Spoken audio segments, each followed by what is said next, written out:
Oh là là, j'avais fait un vœu de ne pas parler de matchs de Ligue des Champions en général, parce que je trouve que c'est un peu un format que tout le monde fait en général, et je n'aime pas faire ce que tout le monde fait.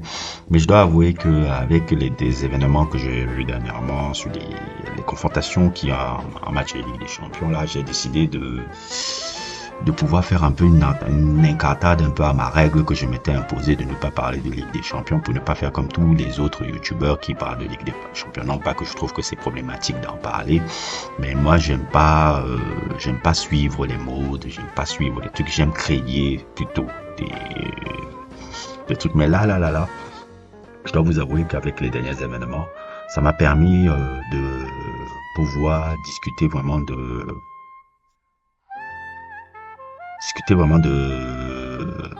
d'un sujet un peu intéressant à travers vraiment ces matchs que j'ai vus là, et force est de constater que vraiment on a assisté à deux très beaux matchs de football hier, que ce soit le match contre le PSG et Barcelone et le match de Dortmund et comment il s'appelle encore là, et Atlético Madrid. Si ça va peut-être choquer ce que je dis, mais je pense que même si c'est ce n'est pas les deux clubs ne sont pas comparables dans l'histoire du foot et dans ce qu'elles représentent. Mais dans l'histoire récente un peu des confrontations de Ligue des Champions et dans l'histoire récente même de ce que ces deux clubs ont vécu dernièrement, mais c'est sans sourciller que je dis que PSG et Barcelone sont en train de devenir une rivalité.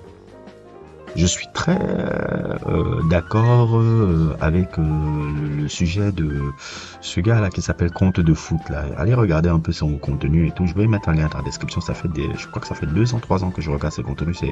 Il fait partie un peu pour moi des meilleurs créateurs de contenu sur le football et qui fait toujours des trucs généralement il sort tous les lundis. Et son dernier truc sur la rivalité PSG-Barcelone, je trouve qu'il a totalement raison et que cette rivalité depuis ces dernières années, avec l'arrivée des Qataris, avec un peu ce qui s'est passé, la remontada, les échanges un peu de joueurs qu'il y a eu. Il y a des joueurs barcelonais qui sont partis au PSG. Regardez, il y a 3 joueurs de Barcelone qui sont partis au PSG. Les confrontations de PSG-Barcelone, parfois Barcelone gagne, parfois Barcelone gagne, parfois PSG gagne. Ils se sont rencontrés beaucoup ces temps-ci dans les 8e quarts de finale. Et c'est pas usurpé de dire qu'il y a une rivalité entre ces deux clubs-là maintenant. C'est pas usurpé. C'est pas usurpé. Même si tu vois, tu peux pas comparer le PSG à Barcelone. Le PSG est l'ongle de Barcelone dans l'histoire du foot, mais dans l'histoire récente, il y a quand même une rivalité et tout. Ça me rappelle un peu dans le basket européen, ce qui est arrivé un peu entre la France et l'Espagne. Je sais pas si vous vous souvenez un peu de cette époque, l'époque Parker, Gasol et tout. La France-Espagne, c'était des confrontations qui étaient particulières et je place le PSG en la même dimension que la France, c'est-à-dire le petit qui monte, qui veut un peu pousser un peu l'ancien, le petit club qui monte, le petit qui veut un peu pousser le grand frère en disant que bon, déplace-toi, et le grand frère qui est un peu jaloux que le petit frère a toutes ses ressources là maintenant pour pouvoir le contrecarrer un peu dans leur confrontation. C'est ce qui se passe beaucoup avec le PSG Barcelone. Et j'ai même envie de dire, c'est au-delà même de PSG Barcelone comme rivalité, j'ai envie de dire c'est l'Espagne qui est contre le PSG. Le monde du foot est contre le PSG depuis que les Qataris sont là. Et le monde du foot supporte le monde du foot débasse, le PSG c'est son ennemi. Débasse, le PSG c'est son ennemi. Laporta, le PSG c'est pas des gars qui kiffent. Donc il y a une rivalité comme ça, comme un peu de l'autre côté, il y a aussi une sorte de rivalité qui s'est mise en place avec Real Madrid et Manchester City. Real Madrid, Manchester City, quand on voit les derniers événements récents, les derniers trucs, les derniers matchs, il y a un truc qui se crée. Donc c'est des nouvelles histoires récentes, un peu de rivalité qui me plaisent un peu. C'est pour ça que justement j'ai fait cette vidéo, parce que ça répond un peu en écho un peu à la vidéo du compte de foot qui en parlait très très bien. Allez regarder son sujet et tout, il a bien détaillé ça. Je pourrais pas mieux détailler que ça. Je pourrais pas mieux détailler comme il a fait. C'était vraiment magnifique ce qu'il a fait là. Et force de constater que vraiment cette équipe-là, là où le PSG vraiment était en queue de poisson, elle a réussi à produire vraiment du jeu. Elle a réussi à produire du truc. Je pense que Kylian Mbappé n'a pas été vraiment bon dans ce match. Quand tu regardes le contenu de son match, il n'a pas vraiment été bon. Même si on voit 2 buts, il n'a pas vraiment été bon. C'est vrai que ces derniers temps, Kylian Mbappé n'est pas très au top et tout. Ceux qui ont été vraiment bons dans le match du PSG, ça a été Vitinha et ça a été le milieu de terrain. Oui, Ruiz a fait un peu quelques, quelques, quelques fautes un peu qui ont été un peu parfois qui ont failli être problématiques pour l'équipe. Mais Ruiz, que je surnomme souvent affectueusement Petit Thiago Motta, le milieu de terrain parisien a été incroyable. Ils ont vraiment dominé le truc. Et que dire encore de Barcola? Barcola, je sais pas comment le classifier ce jeune-là. Sorte de Martial, nouveau Thierry Henry, c'est trop dire. Loïc Rémy, j'ai même envie de dire, oui, il me rappelle plus Loïc Rémy que, que Thierry Henry. Il me rappelle beaucoup plus Loïc Rémy. Franchement, sa trajectoire, je dois avouer que le petit là m'épate. Parce que entre ce qui subit par Daniel Riolo depuis le début de saison, entre le fait qu'il est venu très jeune dans cet effectif du PSG, alors que à la base, il a que fait qu'une saison à Lyon, une saison prometteuse à Lyon. Ah, franchement, Barcola, il m'épate. Il m'épate. Ses performances en équipe, ses performances en Ligue des Champions m'épate parce que lui, il a été parmi les joueurs qui ont été très très percutants dans cette truc-là. Et ça se voit depuis le match aller que la différence, c'est tout. Le carton rouge, ça a été lui. Et j'ai aussi envie de parler de l'énigme, pour moi, celui qui représente vraiment l'énigme et qui était un peu le paragon de cette double confrontation, Ousmane Dembélé. Ousmane Dembélé, moi, c'est pour moi une énigme du football français. Je pense que hier, et je pense même pas à cette confrontation PSG-Barcelone, hein, ce sont les meilleurs matchs de Ousmane Dembélé. Les meilleurs matchs de Ousmane Dembélé que j'ai jamais vu dans toute sa carrière. Jamais de sa vie. Ou bien la dernière fois que j'ai vu Ousmane Dembélé, j'ai pas trop vu quand il jouait à Dortmund. C'était un Rennes-Marseille où il avait été incroyable et que le public Marseille l'avait même applaudi. Je me rappelle encore de ce match incroyable qu'il avait fait à l'époque. Il avait 17 ans, 18 ans, à l'époque il était très jeune. Ousmane Dembélé, il m'a toujours paru comme quelqu'un que je trouve un peu neuneux, quelqu'un qui ne fait pas le maximum parce que normalement Ousmane Dembélé, s'il jouait comme il jouait dans ces deux confrontations là, comme il a joué contre le Barcelone, parce que je pense que intimement il était un peu lié par rapport à tout ce qu'il allait un peu à Barcelone, hein, par rapport à son histoire avec Barcelone. C'est une histoire assez contrastée. Où je pense que s'il était comme ça, il serait parmi les meilleurs joueurs du monde actuellement. Il serait vraiment parmi les 5-4 meilleurs joueurs du monde. Si Ousmane Dembélé jouait comme je l'ai vu dans ces deux confrontations. Parce que c'est lui qui a été vraiment l'homme de cette double confrontation. Non pas seulement dans la narrative, mais aussi sur le terrain. Kylian Mbappé n'était pas cet homme. Kylian Mbappé, il a fait ses 2 buts. Lui, le penalty. Lui, l'occasion là où il a créé un peu le truc. Mais Kylian Mbappé, n'est pas très top en ce moment. Pas très truc. Je dois avouer que il n'est pas très top entre trucs là, mais je souhaiterais vraiment pour son histoire et pour lui, parce que j'ai beaucoup d'affection pour le personnage là qu'il représente. J'estime toujours pour moi que c'est le plus grand joueur français de tous les temps. Si Kylian Mbappé gagne la Ligue des Champions cette année, et je crois qu'il est le meilleur buteur même de la Ligue des Champions actuellement, ça le place dans une dimension qu'aucune des 3 légendes que vous voyez là en France n'a faite. Aucune des 3 légendes en France n'a fait cette légende-là a apporté la Ligue des Champions en France. Ils ont gagné la Ligue des Champions dans un pays étranger. Et gagner avec le PSG pour lui qui est un natif de Bondy, formé à l'INF Clairefontaine, qui est parmi les meilleurs joueurs du monde actuellement, et gagner ces Ligues des Champions-là, ça vaut 4-5 Ligues des Champions de Benzema avec le PSG. Une Ligue des Champions de Mbappé avec le PSG vaut 4-5 Ligues des Champions de Benzema. Sincèrement. Donc, vraiment le PSG dans une partie qui était vraiment très dure, très contrastée, très ils ont réussi à se sublimer. Le match était vraiment incroyable dans la manière dont ils ont dominé le jeu. Et aussi, j'ai maintenant envie de parler de Barcelone. Barcelone, un peu avec Xavi. Je vois un peu les supporters barcelonais qui sont là, qui disent que Xavi doit dégager, Xavi ne comprend rien, Xavi en tout cas, Xavi je ne sais pas quoi. Tous les supporters de Barcelone veulent le départ de Xavi. Mais moi, j'ai envie de dire que l'équipe de Barcelone là d'hier, je ne suis pas contre, je suis pas pour que Xavi soit viré cette saison. Je pense que Xavi est toujours l'homme de la situation à Barcelone. C'est-à-dire que si on regarde si on regarde un peu les résultats bruts de Xavi, son parcours, je me rends compte que il a été champion d'Espagne l'année passée. Et je me rends compte aussi que cette année, il a amené Barcelone en quart de finale de la Ligue des Champions, parce qu'il n'était pas arrivé depuis de nombreuses saisons dans ce club-là. Il fait l'émergence de certains jeunes, il participe à l'émergence de certains jeunes qui vont être très très prometteurs. Pedri, Gavi, l'Espagnol, là, je sais pas comment il s'appelle encore, là. Le prodige là, qui est un fabuleux joueur. Moi, je regarde son match l'autre jour contre le Brésil et tout. Je me suis dit, bon, là, un futur crack mondial, là, j'oublie son nom et autres, tout qui a fait la différence. Et le fait qu'il soit sorti de cette rencontre, on a vu vraiment la différence avec le pauvre carton rouge qu'il y a eu contre le Barça. Mais moi, je suis pas forcément en UAE, la meute des loups qui dit Xavi ne peut plus être en équipe et ne peut plus gérer cette équipe. Moi, j'ai envie de vous prendre ça. Moi, je me réfère toujours à l'histoire. Jürgen Klopp et Guardiola, quand ils sont venus à Manchester City, quand ils sont venus à Liverpool et à Manchester City, respectivement, Jürgen Klopp n'avait pas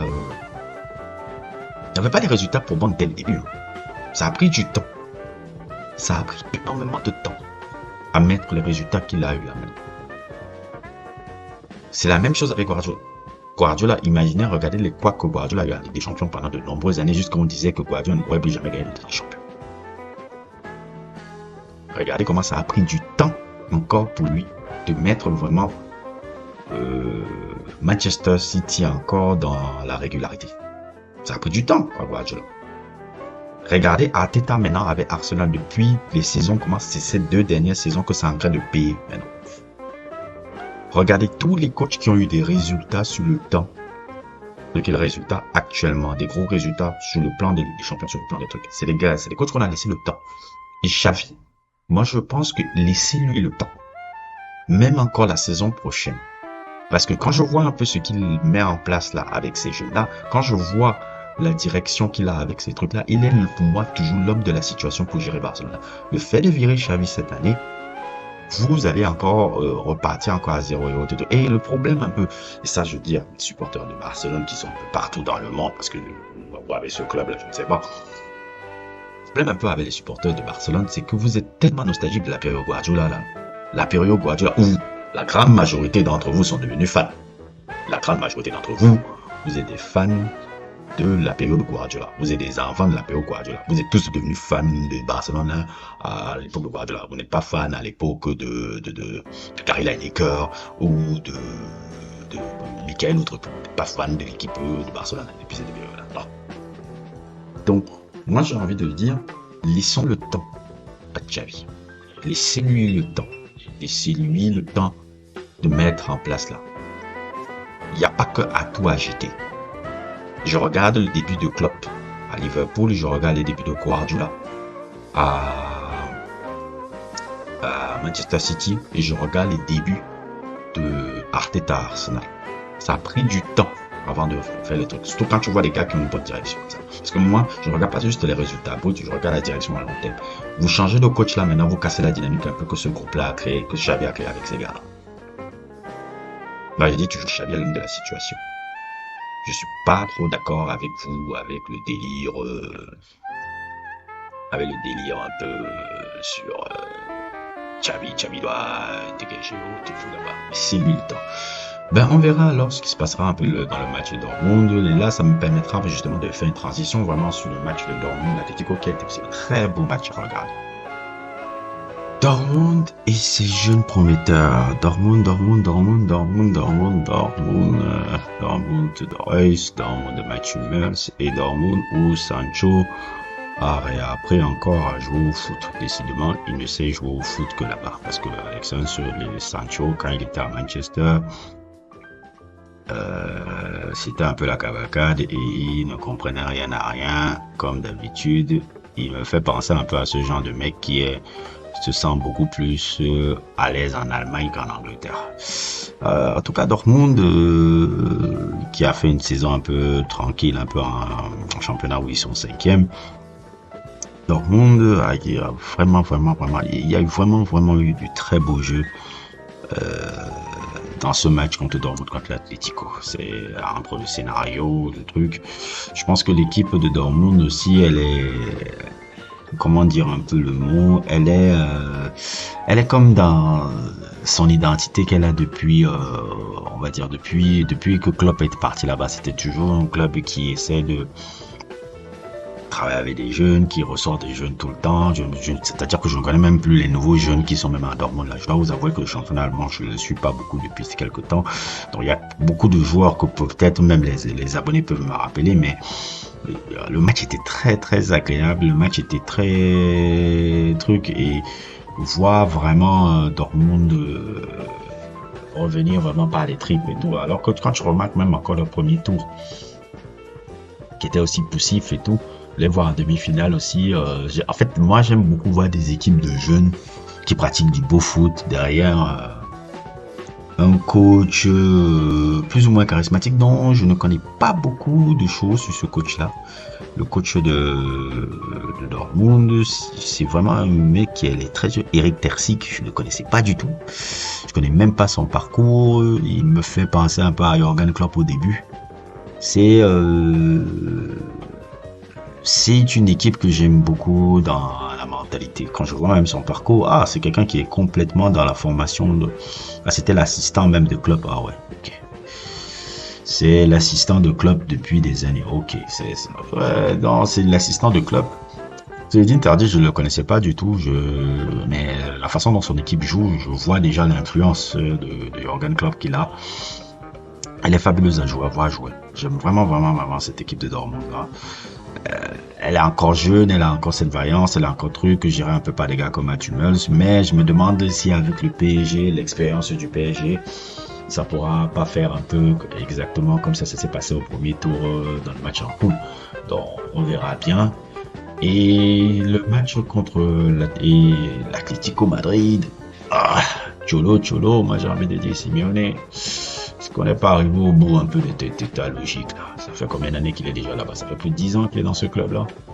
Il a restructuré le club, il a fait ce club-là un grand d'Europe. Bon, l'Atlético Madrid, c'est un grand d'Europe quand tu regardes historiquement. Pas forcément parce que les gens là c'est mal les champions, mais quand tu regardes les vainqueurs de coupe de l'UEFA, de coupe des coupes. Je pense même que Cholo avait gagné une coupe de l'UEFA en 96, une coupe des coupes, je sais plus, avec l'Atlético quand il était joueur. Parce qu'il avait été joueur de l'Atlético aussi à une époque. Je pense un peu à Cholo. Je crois qu'il doit proposer autre chose. Je pense que l'Atlético, oui, je vois ce que Cholo c'est l'institution de l'Atlético. Mais mec, ton football là, je pense que tu peux proposer un peu autre chose là. T'as déjà failli saccager la carrière de Joao Félix. Avec ton football là. Quand je vois les joueurs qu'il a, quand je vois les Correa et tous ces mecs, je me dis toujours que c'est quand même dommage que l'équipe de Atlético pratique un foot comme ça, quoi. Alors que techniquement tous les joueurs qui sont à l'Atlético sont des super joueurs techniques, quoi. Super joueurs, des très beaux joueurs de ballon, quoi. Donc je me demande pas, est-ce que c'est pas le bon moment pour dire bon Cholo, merci pour tout ce que tu nous as fait, mais bon, on va passer un peu à une autre politique. Moi, je pense que ce serait intéressant un peu de voir parce que bon, le mec il tourne un peu en rond depuis 10 ans, quoi, avec son style. il tourne un peu en rond et je pense que l'effectif d'Atlético Madrid a besoin d'autre chose. Euh, a besoin d'autre chose et ça passera peut-être par un nouveau coach. Je ne sais pas lequel, mais cette redondance un peu de l'Atlético, un peu dans le style un peu qu'ils ont là, moi je me demande, moi je me dis c'est peut-être le début de la fin pour lui. En tout cas, c'était un peu ma réflexion un peu sur ces deux matchs de Ligue des Champions. J'avais dit que je ne ferais pas les trucs sur Ligue des Champions, mais j'ai trouvé que les deux matchs de Ligue des Champions, là, c'était intéressant à faire un sujet là-dessus. N'hésitez pas à liker, n'hésitez pas à vous abonner et à plus pour d'autres aventures.